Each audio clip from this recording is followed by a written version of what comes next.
Hi, I am Jason Hoddle, and this is the first of the Rise and Thrive collection replays. Forgive me, the first actual session was done live, and I wasn't able to get the recording going, so I am doing this without anyone watching. This workshop is from burnout from burnout to intuition to prosperity.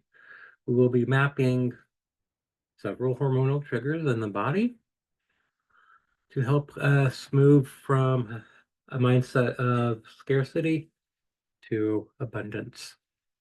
And once we move from abundance, we learn how to use our intuition and to manifest.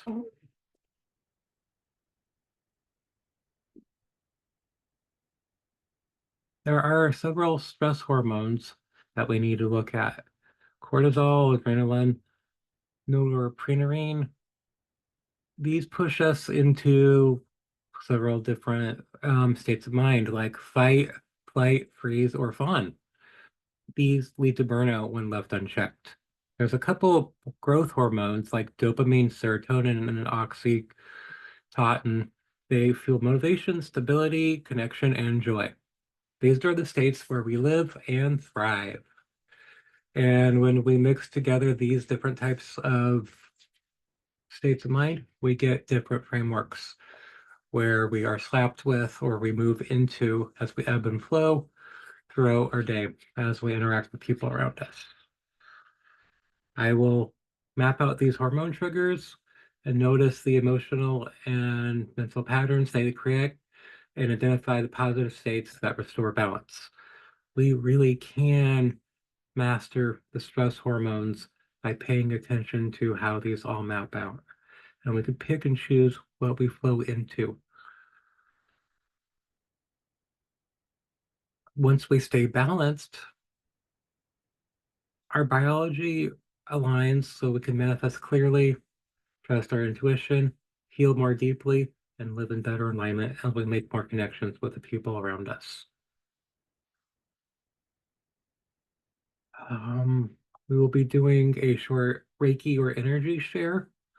Then we're going to be doing the mapping the burnout, going over hormone stresses, and then we're going to talk about different types of mindsets where we are in a passive mindset, how we move to a reactive mindset, to a proactive mindset. And the goal is to hit a mind, proactive mindset where we can pick and choose how we respond. And this is the true place of empowerment. My goal is for us to lead with intention, focus, and to gain sustainable momentum as we lead healthy careers. And afterwards, into this talk, we will do a closing and reflection to integrate release and the next steps.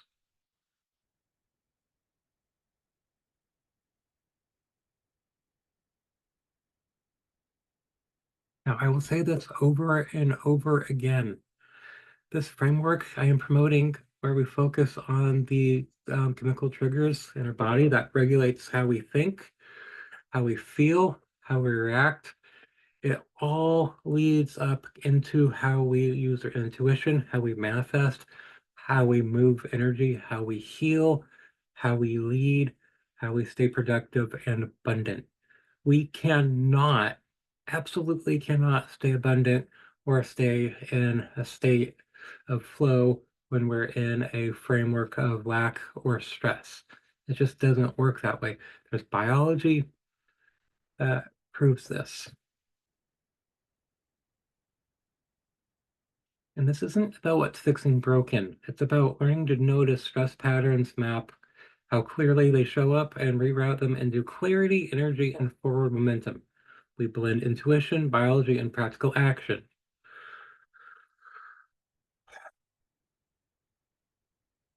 Now, my name is Jason, and during the live sessions, we would be normally offering one word of encouragement to each other in the group. maybe a blessing, something you feel we all need more of. And we'll be sharing one thing you hope to gain from this circle. So let it serve as an encouragement or inspiration for how we call for how we can all thrive. So even though that this is just a replay, just think about who you are, what you want to get out of this,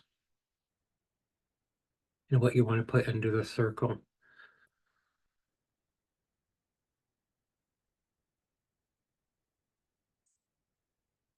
Now, I do Reiki, I do energy healing, and this practice, this Thrive collective is a container where we can put in healing energy, something that allows us to withdraw when we need it to power our manifestations, that little boost of emotional support. Um, I am a very visual person, so I am using the Choco Ray, which is the first degree Reiki symbol. Um, this is not an attunement. This is simply something for us to focus on as a visual. If you do meditation, if you do basic energy work, if you do prayer, blessings, anything where you think positive thoughts, just focus on this space and let that flow in.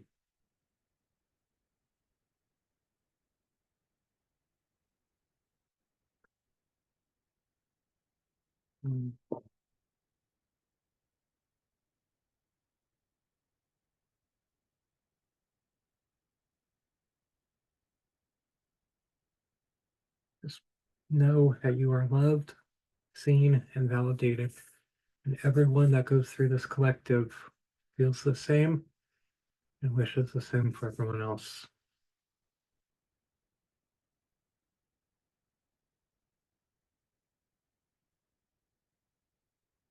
We are a solution-oriented group. We set goals, we set intentions. What happened to us in the past, it matters. And it gives us reasons for being here, knowing that we have something to accomplish. We know where we want to go.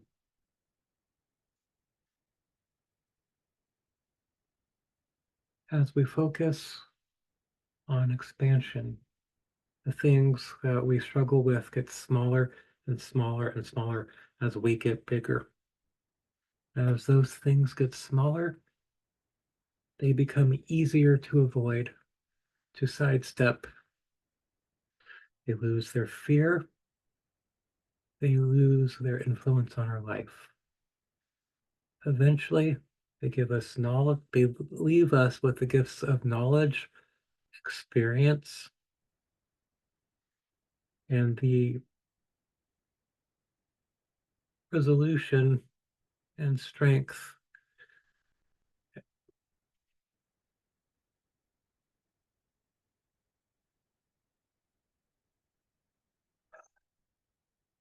So allow this energy to flow over us, filling in the nooks and crannies of the holes in our energy, fortifying what it needs to, and dismissing that which needs to flow away. And that which goes away goes into the earth, does not return. It gets recycled and reused by Gaia, by God, by Source, whoever we want to name it.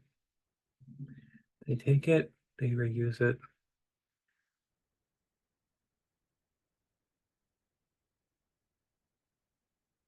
I release what is gone. I receive what sustains. I carry only what is mine.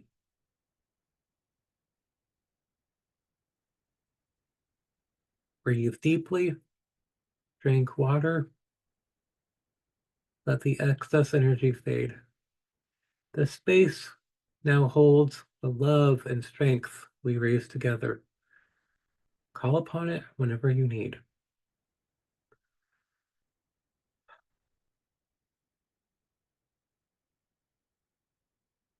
Wiggle your hands, wiggle your feet, raise your arms, twist your back if you're able to do so safely. Push your hands out and create space to breathe and think. Now, when we map burnout, we look at how stress shows up in three areas: the mind, the body, and the emotions. We recognize where stress hides. We can reroute those signals into actions that restore balance and resilience.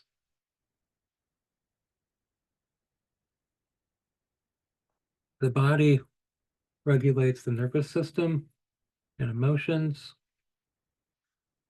and those thoughts and those emotions dictate our thoughts and actions.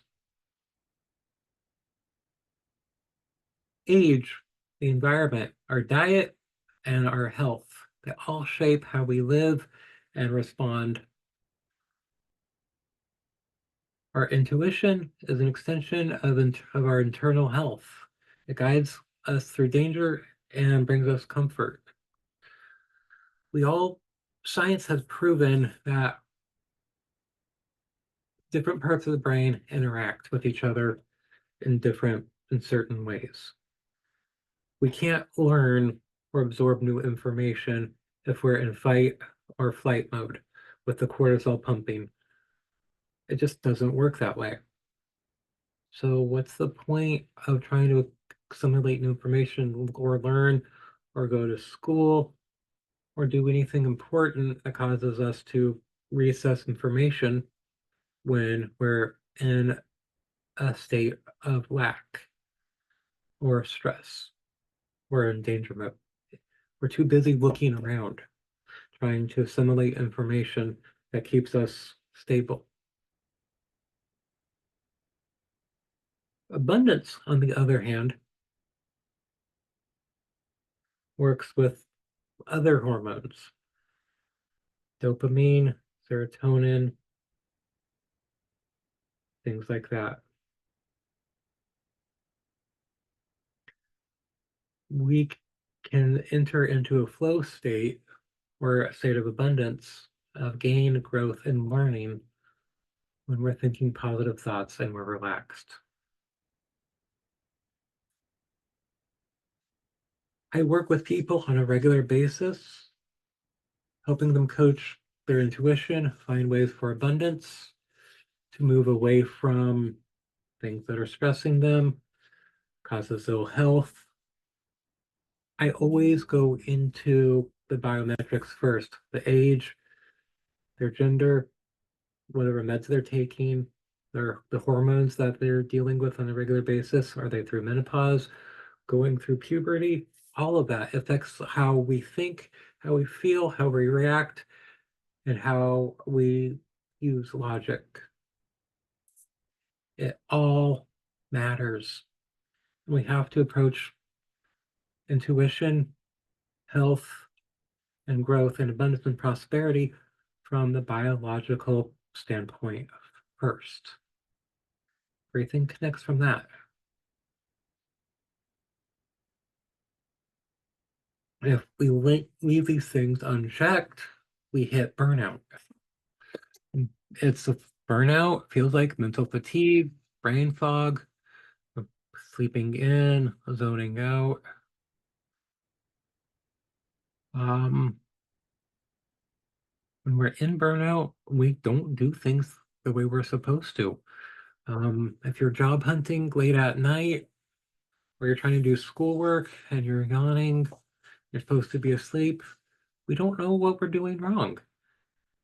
We give substandard results. And when we hit the burnout state, we're just zombies.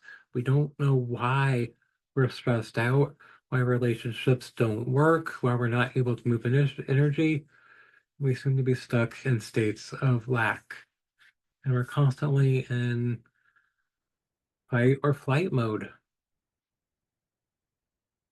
And it also causes us to absorb other people's emotions, succumb to other people's boundaries, angers, and we lose our capacity to know what's ours and what belongs to someone else.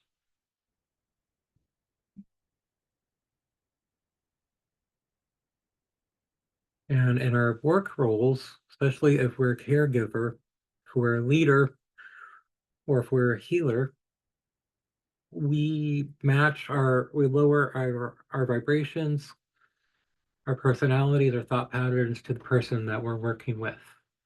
And we go down to their level and we start having health problems. We feel what they're feeling. And and when we're done working with them, we stay at that level and we keep hanging on to that person's karma, their echoes, and their traumas. And we start assimilating them. And that shit echoes into our life as we move forward. And we don't know why we're hit with lessons that are not ours. The universe thinks it's ours because we imprinted off of that person.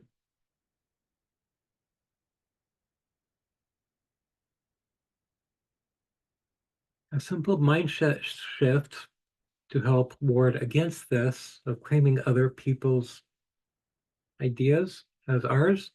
I notice it, I name it, I let it pass.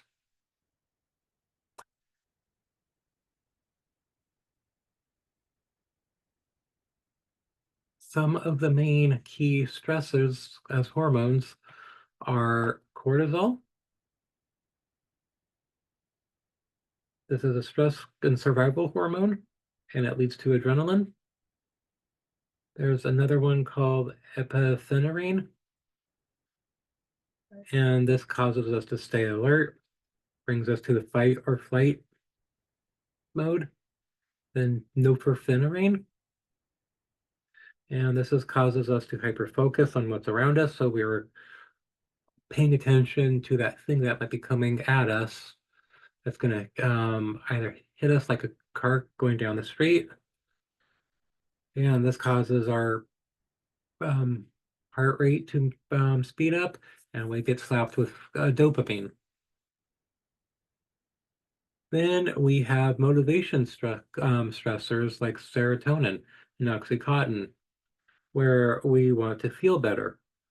We want to be with other people because it feels good. These hormones drive how we respond to stress, how we recover, and how we feel resilient as we go through our day-to-day things.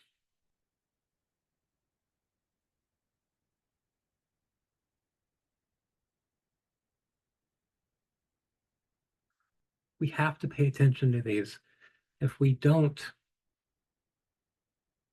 these stressors will lead to long-term burnout. One of the worst things that could happen to someone is that we're always on guard, always doing the next thing. We don't rest, we don't sleep, we don't recover. Our adrenal glands burn out. We suffer chronic illness, fatigue, and our brains just stop functioning the right way. Okay. And our guts go sideways.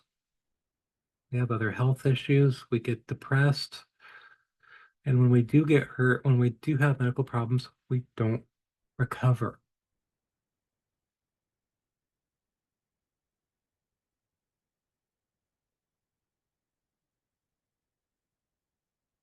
If and when we start choosing how to respond to our situations, the things that happen to us, we could choose when and where we chase the dopamine, the cortisol, the serotonin. We could do it when it's productive. We can gain forward momentum, sustain growth, know when it is worth our time to invest our intentions, our resources. Now, I'm not a medical expert. I'm not a computer person. I just have lived experiences, and this is a map I put together by losing my lower leg and having it wrought out on me several times. I learned how to do self-healing. I learned Reiki. I learned intuition. And I also learned that my curiosity leads me to learn a lot about self-care, why things work, what doesn't work. I recommend that you always consult a qualified professional for personal medical advice. Seek a therapist, seek a psychologist for emotional support, seek a lawyer for financial aid advice. Do all of the due diligent things. I just know what I'm doing based on experiences. It might be wrong. It might be right. I just know what works for me. Hell, this presentation is full of spelling errors. I'm not good at this sort of thing. I'm a thinker.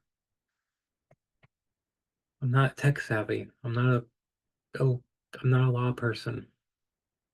I'm just bringing you lived experiences. So do your research.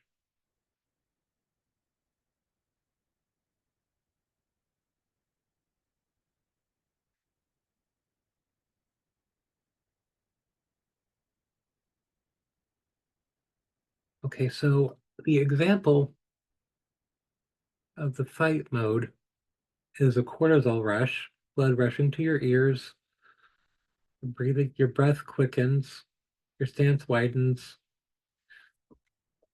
You realize that you're in fight mode and your chest is pumped out, pushed out.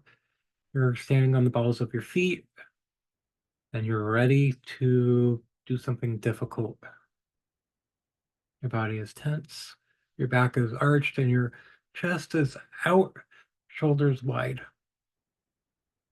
You're in fight mode. Just imagine yourself in a boxing match. You're either going to throw a punch or you're going to take a punch. There's tension in your body. Why? Just imagine yourself going into a room where there's an argument going on, or if there's a family member in there that you don't like or you have problems with, or you're going into a sports bar and there's a lot of people going nuts over some sort of football team doing their thing. You know there's going to be confrontations of some sort. Entering into fight mode might cause anxiety. Maybe you don't like the adrenaline and cortisol pumping. Maybe you know it's going to cause you to lose your sense of self and your discernment, and you're going to do something dumb. Maybe you have a temper, or maybe you just don't have the energy to go into that mode because your adrenal gland has stopped working because you're stressed. Or like me, you're walking around on a prosthetic leg, or you have other medical conditions and you have to stay focused on the thing that you're physically doing just so you could get by. The fight mode may not be right for you and you have to avoid it at all costs. Do you want to fight? Or does your intuition tell you to step away and return later?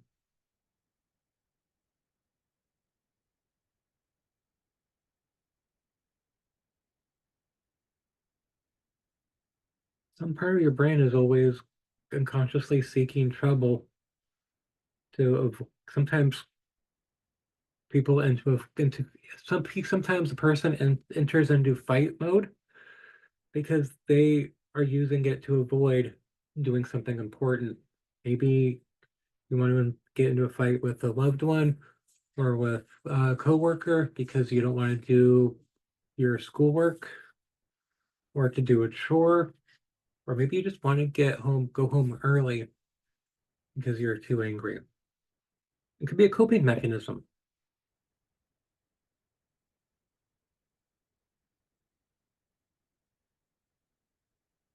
And the fight mode generally destroys a person's capacity for prosperity and rest. Generally. Although it's also a needed thing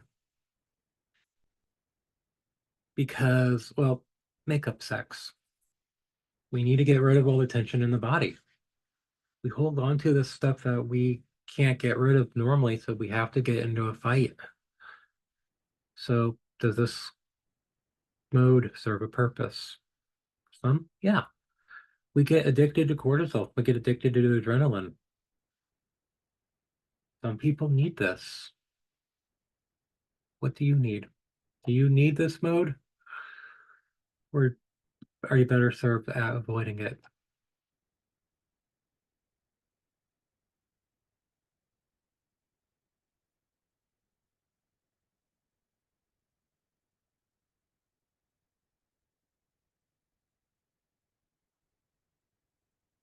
Now, as I said, there's four modes of stress states: fight, flight, fawn, and flop. I'll go into these into more detail in a little bit. Beyond these modes that keep us protected, there's four more. And these aren't as commonly looked at as as the first four. And there's research online. And these states, the names are kind of subjective, but there's the flow state where you're able to be creative, come up with ideas, where manifestation works. And for those pagans, we're able to do spell work. This is also where the theta brainwave comes in. We're able to work at a high level for a long period of time and stay completely focused.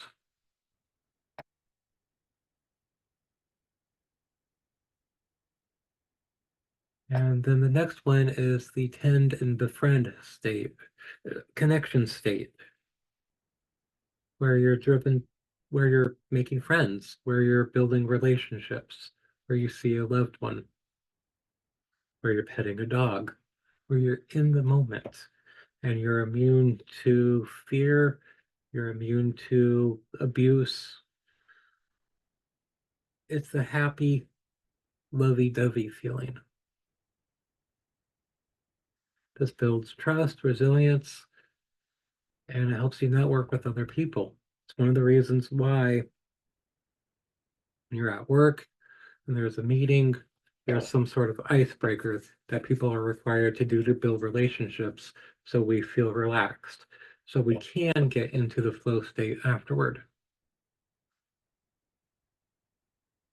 And then there's the rest and digest state, a parasympathetic nervous system where our body is in alignment with itself, where we're able to heal, recover, and rebalance. Um, this is where the cortisol is low and we have high serotonin, where we feel happy in our body. We are in love with ourselves. This is the best way for a person to heal after an accident. This is why laughter is so important. It brings in serotonin and it dismisses most of the other chemicals in the body. Then there's the play state. Dopamine and oxytocin, humor, laughter, uh, safe exploration. It's one of the reasons why children are so valuable for healing. They remind us to be happy.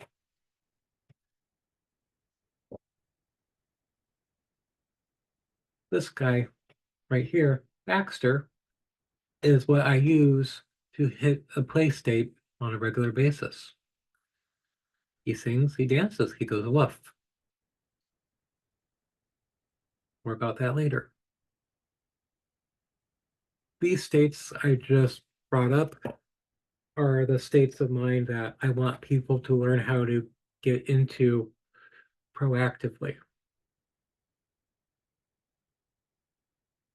We tend to flow into these by accident, or after we're done doing all the complicated, unwanted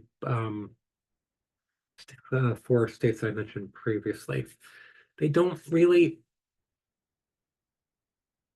no wrong word. They don't, these, those states aren't wanted usually. And we start seeking out the happier ones that are easier to flow into eventually because we need to get our mind off of the bad. Okay, great. How do we do that? Well, it helps if we realize that a, we have a choice in the matter. What can we do to do something different? For me, with Baxter. And I play before I want to rest, before I hit flow state, or if I want to do community work and networking. Where do you want to come into this? What works for you? Some people might need a cortisol hit to clear their mind. So exercise, going to a room and screaming, or getting into a fight with a loved one. That also might work. Sometimes it's not about, sometimes a fight isn't about the person you're fighting with. It's just about getting the hormones going so you could get into a state of movement.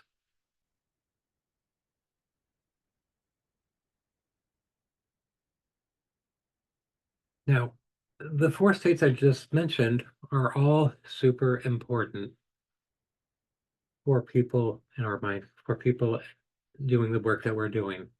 I'm an energy healer. I'm an intuitive. I help people figure out why they're stuck. So my purpose when I work with other people is to get them to help someone get into a flow state, get their intuition going, so we can figure out what needs to be done.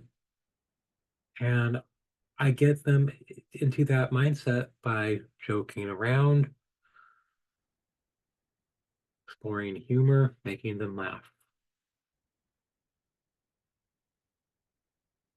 So I enter into the flow state from play mode.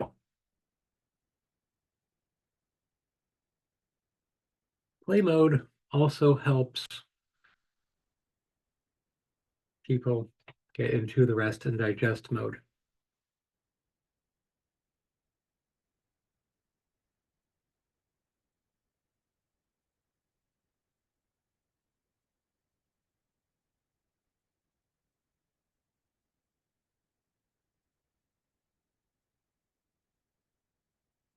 Now, what happens when we start unlocking all of these frames of mind we're stuck in?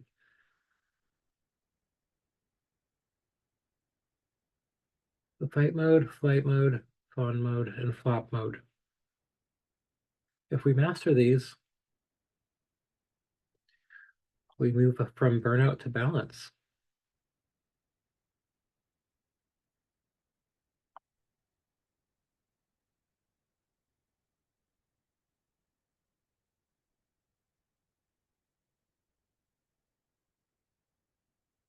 But once we start, how do we master these?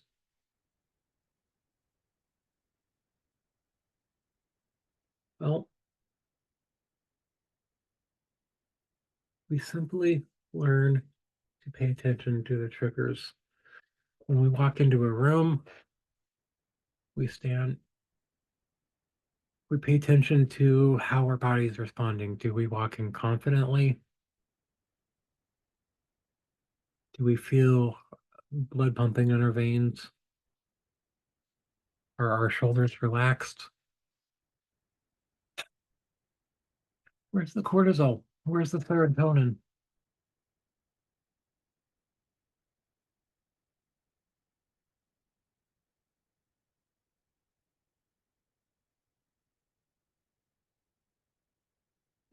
Just be mindful of what it's feeling like.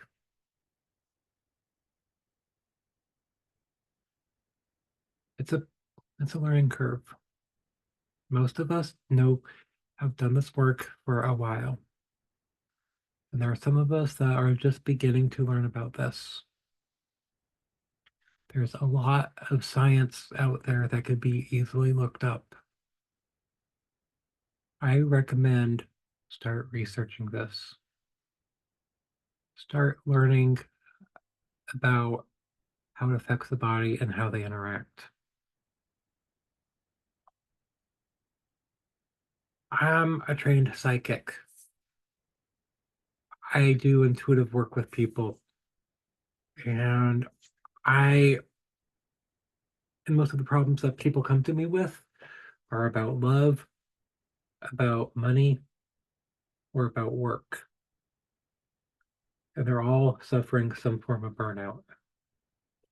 And they have symptoms that are all across the board, but it comes down to not sleeping, not eating well,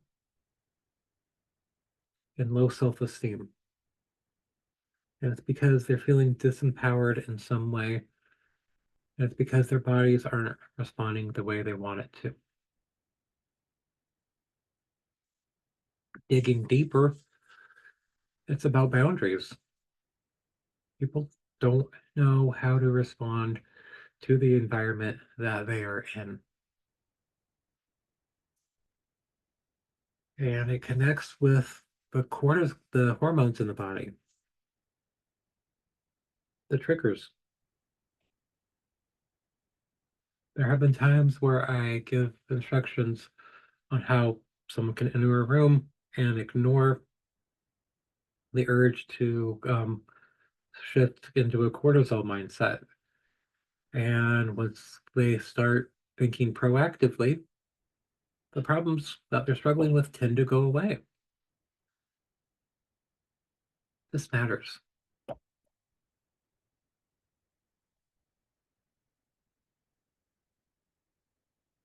And once we start mapping out where these things go, how we respond, we're able to move from the realm of from scarcity to abundance and self-care. So, and again, I apologize for the crappy slideshow. I have worked every time I try to go through this and I fix the graphical errors and the spacing, I reload it, other things happen. Don't know why. I'm not a tech person. And this really is the first time me doing this. So we will see how I evolve over time. Now, look me up at withthefluff.com. I have a shop. I offer one-on-one sessions. I work online and in person. And I do this collective regularly. So wherever you find this video, I'll be posting a link to the regular events. Be well, and I will see you next time. Bye. And Baxter says bye. Left.